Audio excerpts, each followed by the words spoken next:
Hi, welcome to Grace for Today. We're really delighted that you're able to join us. If you've been enjoying these episodes, then please subscribe to our YouTube channel or like our Facebook page, and you can get all the updates. This morning we're going to be talking about standing upon God's promises. It says in 2 Peter 1 verses 3 to 4, His divine power has given to us all things that pertain to life and the godliness through the knowledge of Him who called us by His glory and virtue, by which He has given to us exceedingly great and precious promises, that through these you may be partakers of His divine nature. Absolutely.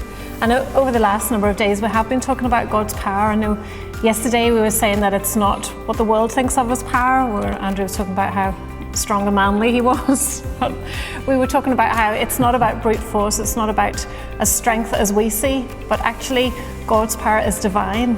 And actually it's all about what He's given to us. I love these verses because it talks about how, really our position as believers is to receive.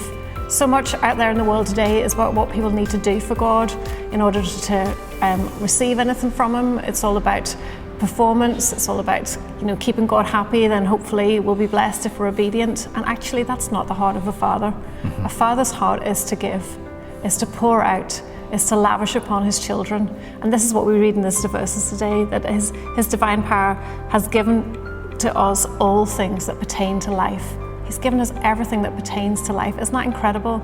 And He wants it. That life, it's not about existence. It's about real life, true life. Yeah. It's about fullness of life. It's about abundance of life. To me, that's an exciting start. That's brilliant. It's great. It's this word actually.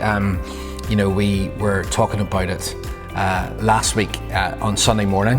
Rather, I was talking about it, and it's this word PAS. And so whenever the Lord says He gives to us all things, it's really cool, because what it means is all the individual parts that make up the whole. So your life, if you think about it, is full of all these wee individual parts. You got your relationships, your health, your money, you've got your work, you've got your family, you've got friends, you've got church, you've got ministry, right? And all of these, if we say, well, tell us about your life. You might think, flip, where would it start? Yeah. What does it look like? And there's all this sort of stuff. And what happens is we tend to compartmentalize all the little bits of our life.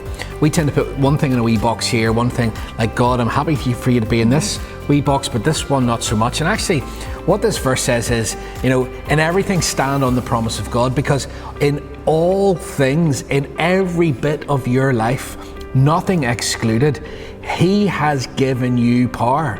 Right? He has given you His ability. He has given you His promise in all the wee bits that add up to the whole of who you are.